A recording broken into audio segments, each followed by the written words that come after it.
Hi guys, good afternoon. So இதயம் serial review பார்த்துடலாம். அதுக்கு முன்னாடி நம்ம சேனலில் சப்ஸ்கிரைப் பண்ண மறந்துடாதீங்க. லைக் பண்ணுங்கள், ஷேர் பண்ணுங்கள், கமெண்ட்ஸ் பண்ணுங்கள். ஸோ ராஜா சின்ன ரோஜா ரிவ்யூ பண்ணி போடுங்க அப்படின்னு சொல்கிறீங்க. போதுங்க கைஸ், இதயம் சீரியலே போதுங்க, சரிங்களா? ரொம்ப நாடகம், ஏற்கனவே நாடகம் பார்த்து பார்த்து ஒரு மாதிரியாகவே இருக்குது மண்டையெல்லாம். இனி இதையும் பார்த்து 4:30 மணி வரைக்கும்லாம் நம்மளால முடியாதுப்பா. மௌனம் பேசியதோடையே போதும், சரிங்களா? சரி, ஓகே டன். ரிவ்யூ கேட்க ரெடி ஆகிட்டிங்களா? ஸோ இதயம் சீரியல் இன்றைக்கி என்னாச்சு அப்படின்னா, நம்ம மனோவை ஆதி அடித்து வெளியே போக சொல்லிடுவார் இல்லையா? என் கைஸ், நான் உனக்கு தெரியாமல் தான் கேட்குறேன். வெளியே போ அப்படின்னு சொன்ன உடனே என் தம்பியை நீங்கள் வெளியே அனுப்பாதீங்க, அவன் மேலே எந்த தப்பு இருக்காது, என் தம்பியை நீங்கள் வெளியே அனுப்புனீங்கன்னா நாங்களும் கூட சேர்ந்து போவோம்னு சொல்கிறதுக்கு வாய் வரலையா? எல்லாத்தையும் மென்று முழுங்கிக்கிட்டே இருக்கிறா கூமுட்டை, சரிங்களா? கூமுட்டையிலையும் கூமுட்டை, சரியான கூமுட்டை. அப்படியே போய் சப்புன்னு அறையலாமான்னு இருக்குது கைஸ். அவன் நடிப்பும் அவன் மூஞ்சியும் எனக்கு அப்படியே அவ்வளோ காண்டாகுதுங்க. இதே உன் சொந்த தம்பி அடிச்சிருந்தா நீ விட்டுட்டு நிப்பியாடி விளக்கண்ண. அவனையும் நீ அக்காவை எடுத்து நம்ம அக்கா இதில் வந்து தம்பியை ஏற்றுக்கிட்டு உன்னையும் ஒரு அக்காவை ஏற்றுக்கிட்டு 2 பேரும் நல்லாத்தானே இருந்தீங்க. நீ உன் சொந்த தம்பியை நினச்சிருந்தேன்னா இந்த மாதிரி பண்ணுவியா? அவனை அடித்து இதே இது உன்னைய வீட்டை விட்டு துரத்தும் போது அவன் தானே உன்னை கூட இது பண்ணி வீடெல்லாம் பார்த்து உனக்கு தெரிஞ்சான். இப்போ அவனை வீட்டை விட்டு வெளியே அனுப்புகிறாங்க. அப்படியே என்னது செவுத்துல அடித்த சிலையாட்டம் நின்றுக்கிட்டு இருக்கிற சிலையாட்டம். அப்புறம் வேற என்ன? அப்புறம் நம்ம ஆதி சார் வந்து ரொம்ப ஃபீல் பண்ணுறாரு மனோவை அடித்து வெளியே அனுப்புனது. உடனே நம்ம பாரதி மேடம் வந்து ஆதிக்கு வந்து டீ கொடுத்துக்கிட்டே கேட்குறாங்க. கேட்குறான்ல, காப்பியை கொடுத்துட்டு நிற்கிறாப்புல. போகும்போது பாரதி, ஒரு நிமிஷம் நில்லுங்க, நேற்று நான் நடந்துக்கிட்ட விஷயத்தை பற்றி தான் உங்கள்கிட்ட கேட்கணும்னு நினைக்கிறேன், எனக்கு அது ரொம்ப கில்ட்டியாக இருக்குது அப்படின்னு சொன்னேன். அதெல்லாம் ஒன்றும் இல்லை, நீங்கள் செஞ்சதில் தப்பே இல்லை. எவளாவது இப்படி பேசுவாளா கைஸ்? எவளாவது இப்படி பேசுவாளா? அந்த பையன், அந்த மனம் வந்து இருந்திருந்தான்னு வச்சுக்கோங்களேன், ரொம்ப கஷ்டப்பட்டிருப்பான். அதுதான் சொந்த அக்காவுக்கும் மற்ற அக்காவுக்கும் வித்தியாசம். இதே சொந்த அக்கான்னு உன்னை விட்டு கொடுத்துருப்பாளா?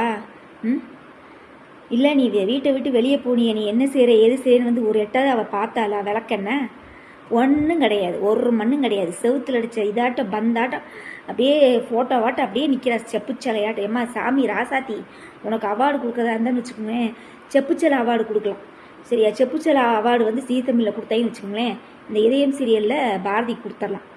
அப்படித்தான் இருக்குது அவனோட நடிப்பு. ஒரு தம்பி அன்னைக்கு மட்டும் காணோம், ஃபோனை எடுக்கலன்னு பயந்த, இன்றைக்கி வீட்டை விட்டு அவனை வெளியே நீ இப்போ எதாவது தப்பான முடிவு எடுத்துருப்பானோ என்னமோன்னு கொஞ்சமாவது மனசில் பயம் வேண்டாம்? அந்த எண்ணமே துளி கூட இல்லை அவளுக்கு. இன்றைக்கி நாடகத்தை நான் கிளிக்கலான்னு தான் இருக்கிறேன். இன்றைக்கி நாடகம் வந்து கொஞ்சம் வீடியோ வந்து கொஞ்சம் லென்த்தாக தான் இருக்குது கைஸ், கொஞ்சம் அட்ஜஸ்ட் பண்ணிக்கோங்க. ஏன்னா இன்றைக்கி அத்தனை கோவங்கள் இருக்குது எனக்கு, அவ்வளோவும் பாரதி மேலே தான், சரியா? அதுக்கப்புறம் அவன் கேட்குறான், சரியா? அப்போ நான் அடித்தது வந்து தப்பு இல்லை, மனோ வந்து தப்பு தான் பண்ணியிருக்கான். அப்போ சொல்லும்போது கூட என் தம்பி அப்படி பட்டவன் கிடையாது, எனக்கு நல்லா தெரியும் அப்படின்னு சொல்லணுமா இல்லையா? அவனுக்கு ஏற்றுக்கிட்டே பேசிக்கிட்டே இருக்கிற விளக்கண்ண. அப்போ இத்தனை நாள் உனக்கு சப்போர்ட்டாக இருந்தான்ல, அதுக்கெல்லாம் என்ன அர்த்தம்? நீ எல்லாம் ஒரு அக்கா, போய் எங்கேயாவது கருங்கல் இருந்தால் போய் மண்டையை முட்டிட்டு சாவு நீரா, மூஞ்சியும் மோகரையும். அதுக்கப்புறம் என்ன நடக்குது? உங்கள்கிட்ட நான் இன்னொரு விஷயம் கேட்கணும் அப்படின்னு சொன்னோடனே எனக்கு அவன் என்ன கேட்க போகிறான்னு தெரிஞ்சு போச்சு. ஏன்னா நேற்றே வந்து சுதாகர்கிட்டையும் மித்ராகிட்டையும் நான் இதை பற்றி பாரதிக்கிட்ட பேசலே நான் சொல்லியிருந்தேன் இல்லையா, அவன் புருஷனை கேட்குறேன்னு. அதனால் அதை பற்றி தான் கேட்க போகிறான்னு எனக்கே ஒரு மைண்ட் செட்டில் வந்துருச்சு. உடனே இந்த மாதிரி உங்கள் வீட்டுக்காரை பற்றி நீங்கள் சொல்லவே மாட்டேங்கிறீங்க, சொல்லுங்கள், உங்கள் கணவர் என்ன பண்ணிக்கிட்டு இருக்கார், எங்கே இருக்கிறார், என்ன செய்து கொண்டு இருக்கிறார் அப்படின்னு கேட்டுக்கிட்டு இருக்கான். அதை பற்றிலே கேட்காதீங்க, அது என் பர்சனல். அதை பற்றி கேட்டு என் மனசு நீங்கள் காயப்படுத்தாதீங்க. ஆதி, நீ அடித்தே கேட்டாலும் அவளை குப்புற கமுத்தி கும்முனாலும் அவள் சொல்ல மாட்டா. அவள் ஒரு கல் நெஞ்சக்காரி, சரியா? நெஞ்செழுத்தக்காரி, சரியா? அதாவது இப்படியே தான் நிற்பா. நீ என்ன அடித்தாலும் இந்த சைடு 4 அரை அரைஞ்சாலும் இந்த சைடு 4 அரை அரைஞ்சாலும் வாங்கிட்டு, ஆமாம் ஆதி, நான் சொல்ல மாட்டேன் ஆதி, அது என்னோடய பர்சனல் விஷயம், அதெல்லாம் நான் சொல்ல முடியாது. அதை சொல்லி என் மனசை நீங்கள் காயப்படுத்தாதீங்க, அதை கேட்டு நீங்கள் என்னை காயப்படுத்தாதீங்க. இதை தவிர இந்த அம்மனிக்கு வேறு ஒரு டைலாக்கும் கிடையாது.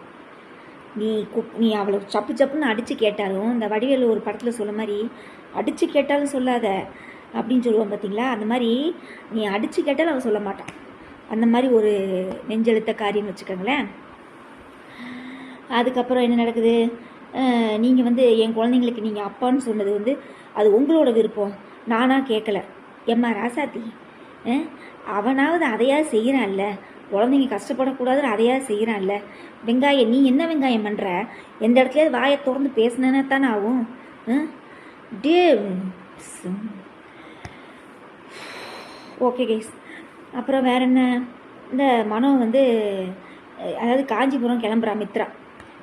இதை வந்து சுதாகர்கிட்ட எப்படி சொல்கிறதுன்னு தெரியாமல் செங்கல்பட்டு போகிறேன்னு போய் சொல்லிட்டு போகிறான்.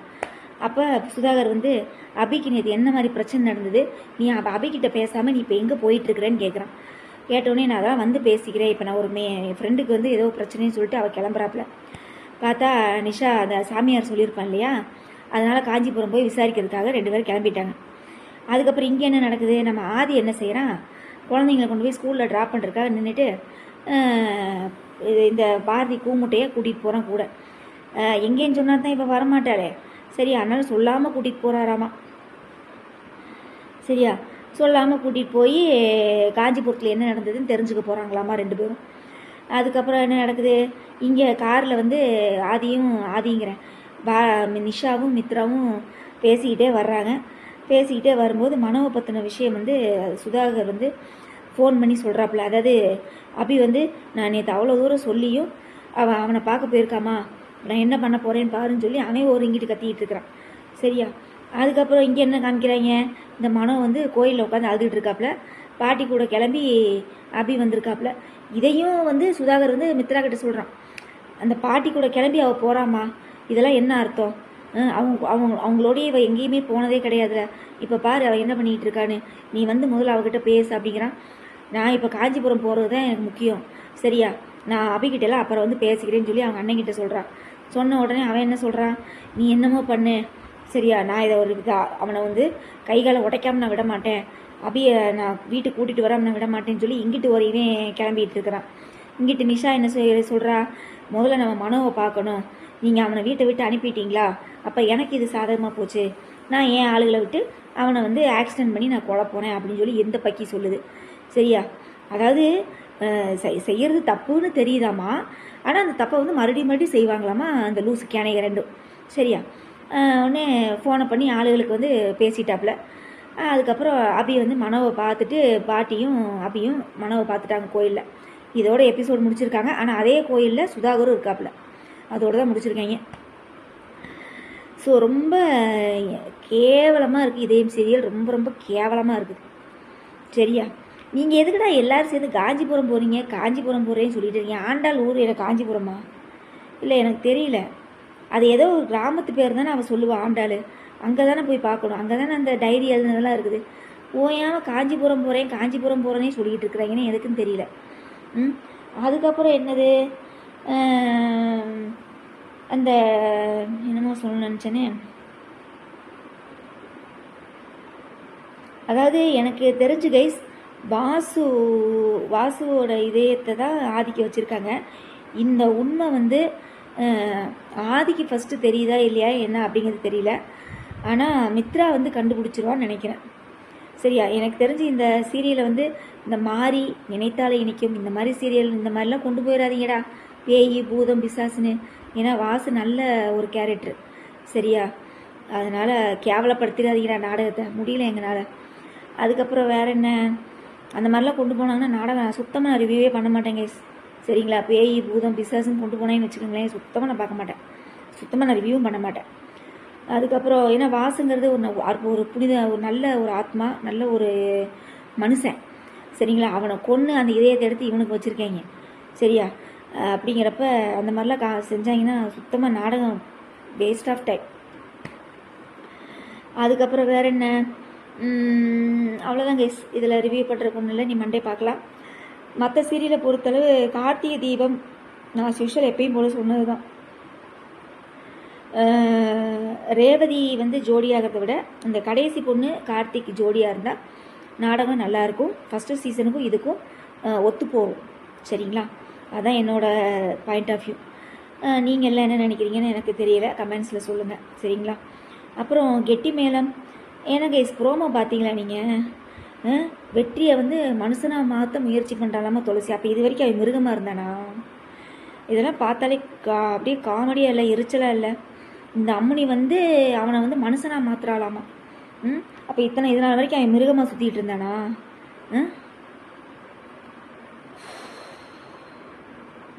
அப்புறம் சந்தியா ராகம் அது அப்படியே ஒரு ட்ராக்கில் போகுது, போர் அடிக்கிற மாதிரி தான் இருக்குது சீரியல். அதுக்கப்புறம் அயலி சீரியல் நான் பார்க்குறதில்ல, பாரிஜாதம் பார்க்குறதில்ல, சின்னஞ்சிறு கிளியம் நான் பார்க்குறதில்ல. மத்தியானம் போடுற சீரியல்லே வந்து வாரிசு ஒன்று தான் சுறுசுறுப்பாக இருக்குது. இதயம், மனசெல்லாம், மௌனம் பேசியதே எல்லாமே போர் அடிக்குது. சரியா? இந்த உண்ட மயக்கம் தொண்டனுக்கும் உண்டு அப்படின்ற மாதிரி சாப்பிட்டோன்னே நல்லா சுறுசுறுப்பாக நாடகம் பார்க்குற மாதிரி இருந்தால் பார்க்கலாம். எல்லாமே டம்மி பீஸ் நாடகமாக இருக்குது. இதை பார்த்தாலே நம்மளுக்கு தூக்கம் வந்து தூங்கிடுவோம் மாட்டிருக்கு, அந்த மாதிரி தான் இருக்குது. இதயம் ரொம்ப மொக்க, வேஸ்ட் ஆஃப் டைமு. மனசெல்லாம் அதை விட ரொம்ப மொக்க. ஐயோ அதன் சீரியலில் எவன் எடுக்கிறானே தெரியல. அப்புறம் மௌனம் பேசியது அது அதை விட சுத்தம். ஆனாவுன்னா துளசி எப்படி சந்தியாராகத்தில் வந்து மாயா நிற்கிறாளோ, இந்த மௌனம் பேசியதில் துளசி வந்து அம்பலம் குடும்பத்தை வந்து காப்பாற்றுறாளாமா. சந்தியாராகத்தில் மாயா வந்து ரகுராம் குடும்பத்தை காப்பாற்றுறாளாமா. ஓ கடவுளே. அதுக்கப்புறம் வேறு என்ன உங்களோட நிறைய குறைகளை கமெண்ட்ஸில் சொல்லுங்கள். மொத்தத்தில் இதயம் சீரியலில் பாரதியோட நடிப்பு எனக்கு சுத்தமாக பிடிக்கவே இல்லை கைஸ். சரியா? ஒரு ஒரு தம்பியாக இருந்தவன் அடித்து வீட்டை விட்டு வெளியே பற்றியிருக்காங்க. அவன் என்ன ஆனா ஏதானான்னு ஒரு அக்காக்காரியாக இருந்து இவ பார்க்கவே இல்லை. அதனால் எனக்கு சுத்தமாக பாரதியை வந்து சுத்தமாக பிடிக்கவே இல்லை. சரியா? அதுவும் இல்லாமல் ஆதி வந்து எத்தனையோ தடவை உண்மையை கேட்குறான், இவன் சொல்லவும் மாட்டேங்கிறான். அதாவது அவளோட திங்கிங்கில் என்ன அப்படின்னா, நான் உண்மையை சொன்னால் நீ செத்து போயிடுவ, உன் உயிருக்கு ஏதாவது ஆபத்து வந்துடும் சொல்லி அந்த லூசு பைக்கி வாயை திறக்கவே மாட்டேங்குது. வாயில் கொலக்கட்டையை வச்சு அடைச்சி வச்சு மாதிரி நடிச்சுக்கிட்டு இருக்கிற நாடகம். டே இரிட்டேட்டிங்காக இருக்குது மூஞ்சியை பார்த்தாலே. அப்புறம் வேறு என்ன? அவ்வளோதான் கைஸ். இதெல்லாம் எனக்கு ரிவ்யூ பண்ணுறதுக்குலாம் நீ வேறு ஒன்றுமே இல்லை. வேறு ஏதோ சொல்லணும்னு நினச்சேன், மறந்துட்டேன். சரி கைஸ், மண்டே பார்க்கலாம். சரியா? எனக்கு தெரிஞ்சு கோயிலில் வந்து என்ன நடக்கும் அப்படின்னா, சுதாகர் வந்து ஏதாவது ஆள் செட் பண்ணி ஒன்று மனோவுக்கு ஏதாவது பிரச்சனை வரணும், இல்லை அப்படின்னா அந்த இடத்துல வந்து யாருக்காவது ஒரு ஆளுக்கு வந்து ஏதோ ஒன்று நடக்க போகுதுன்னு மட்டும் நல்லா தெரியுது. அப்படி தான் நாடகம் இருக்குது. இந்த இதயம் சீரியல் அந்த கோயில் சீன் காமிக்கிறாங்க இல்லையா, அந்த கோயிலில் வந்து ஏதோ ஒரு சம்பவம் வந்து நடக்க போகுது அப்படின்ற மாதிரி தான் எனக்கு மைண்டில் தோணுது. சரியா? ஏன்னா சுதாகர் வந்து அவன் கை காலை உடைக்கிறேங்கிறான். நீ என்ன நடக்க போகுதுன்னு தெரியல, நீ ஆதி வந்து காப்பாற்றுவானா, இல்லை ஆதி வந்து மனோவை ஆளை விட்டு அடிக்கையில் ஆதி வந்து குறுக்கால பூந்து சண்டை போட வாசு வருவானோ, அப்போ அந்த வாசு வரையில் வந்து சுதாகர் பார்ப்பானா. ஏன்னா மித்ரா பேசையில் வந்து இவன் காமெடியாக சிரித்தான் இல்லையா, இந்த காலத்தில் என்ன பேய் பூதம் பிசாசு அப்படின்னு சொல்லி சிரித்தான் இல்லையா, அதுக்கு வந்து இந்த எக்ஸாம்பிள் வந்து ஒரு எடுத்துக்காட்டாக இருக்கும்னு நினைக்கிறேன். ஏன்னா அப்படி தான் எனக்கு தோணுது. ஏன்னா அவன் சுதாகர் நம்பலை இல்லையா, வாசு வந்து அதை நம்பலை, மித்ரா சொன்னதை நம்பலை இல்லையா, அதனால சுதாகருக்கு வந்து இது வந்து ஒரு காமிக்கிற ஒரு தோரணை வரப்போகுதுன்னு நினைக்கிறேன். ஏன்னா ஆதி உடம்புல வந்து யாரோ இருக்கிறாங்கன்னு சொல்லி சுதாகர் வந்து பார்க்க போகிறான்.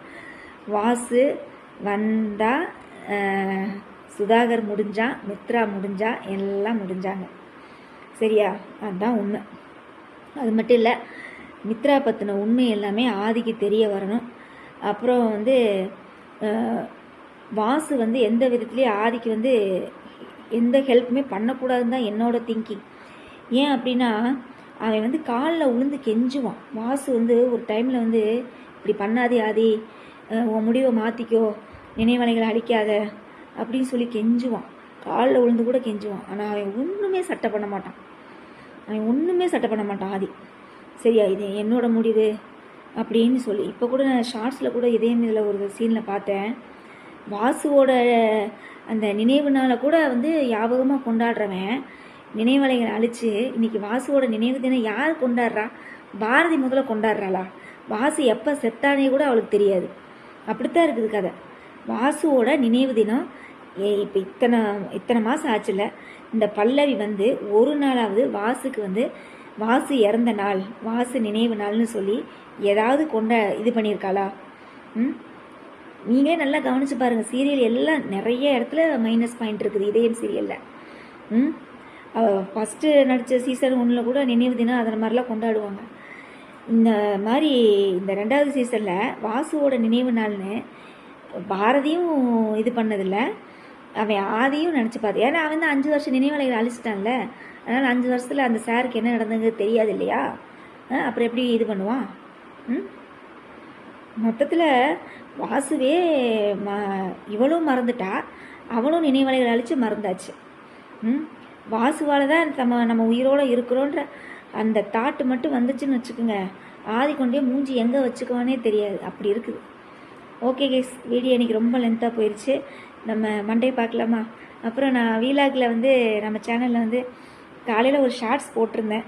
நானும் என் பையனும் ஒரு ஷார்ட்ஸ் போட்டிருந்தோம். ஆமாம் கைஸ், இந்த சிறுதானிய தோசைன்னு சொல்லி வீட்டில் மாவு ஊற போட்டிருந்தேன். இந்த சாமை, தினை, குளச்சாமை, அப்புறம் குதிரைவாளி, வரகு, வெள்ளைச்சோளம், மஞ்சச்சோளம், பச்சைப்பயிறு, அதுக்கப்புறம் இன்னும் ஒரு 2-3 பருப்பு எல்லாம் போட்டு ஆட்டி மாவு ஹஸ்பண்ட் ஆட்டிகிட்டு வந்தாங்களா, அதைத்தான் மார்னிங் தோசை சுட்டேன். சரி சுரக்காய் சட்னி அரைச்சி தோசை சுடலாம் அப்படின்னு சொல்லி அதைத்தான் ஷார்ட்ஸில் போட்டிருந்தேன். சரி, நிறைய பேர் பாருங்கள், லைக்ஸ் பண்ணுங்கள், அதுலேயும் கமெண்ட்ஸ் பண்ணுங்கள், சரிங்களா? ஏன்னா நீங்கள் தான் கேட்குறீங்க வீலாக உங்கள் வீட்டில் நடக்கிறதையும் போடுங்க அப்படின்னு கேட்குறீங்க, போட்டால் பார்க்க மாட்டேங்கிறீங்க. சரி பாருங்கள், சரியா? பார்த்துட்டு எனக்கு சப்போர்ட் பண்ணுங்கள், ஓகேவா? சரி, மண்டே பார்க்கலாமா? அதுக்கு இடையில நான் ஷார்ட்ஸும் போடுறேன். இந்த 2 நாளில் வீடியோ எதுவும் இருக்காது, பட் ஷார்ட்ஸ் ஏதாவது நான் போடுறேன். ஆனால் எனக்கு தெரிஞ்ச ஜீ தமிழில் இப்போ பரபரப்பாக போயிட்டுருக்கிற சீரியல் அண்ணா சீரியல் மட்டும்தாங்க. சூப்பராக இருக்குது, எக்ஸலண்ட்டாக இருக்குது. நாடகம்னா இப்படி இருக்கணும், தீயாக இருக்கணும். அப்புறம் பார்த்தீங்களா சண்டே ஸ்பெஷல் வீரா சீரியல். என்ன கைஸ், பேய், இந்த வீரா சீரியல்லேயும் பேய் பூதை கொண்டு வந்துட்டாங்க கைஸ். வீராவை பார்த்தீங்கன்னா ஏதோ பேய் பிடிச்ச மாதிரி, பேய் பிடிச்சிருச்சுன்னு நினைக்கிறேன். ஏதோ ஒரு பேய் வந்து அவள் உடம்புல புகுந்து, யார் கங்காவாம்மா, கங்கா ஏதோ ஆளை யாரையோ பழி வாங்குறதுக்காக வருது. நீ மாறன் வந்து வீராவை எப்படி காப்பாற்ற போகிறா நம்மகிட்ட கேள்வி கேட்குறாங்க. ஏன்டா தேவையில்லாத இடத்துல பேய் இருக்க இடத்துல போய் நீங்களே மாட்டிக்கிட்டு அப்புறம் மாறன் காப்பாற்ற போவாரா, வீராவை காப்பாற்று வரேன்னு எங்ககிட்ட கேட்குறீங்க? நாங்கள் ஒன்லி வந்து சீயிங் தான், ஒன்லி பார்வையாளர்கள் தான், சரிங்களா? நீங்கள் தான் நாடகம் எடுக்க போகிறீங்க, அதனால் உங்களுக்கு தான் அதெல்லாம் தேவை. நாங்கள் வந்து ஜஸ்ட்டு ரிவ்யூவர் அண்டு பார்வையாளர்கள், அவ்வளோதான், ஓகேவா? ஸோ இந்த வாரம் சண்டே ஸ்பெஷல் வீரா சீரியல். பேய் பூதோ பிசாசு. Bye guys.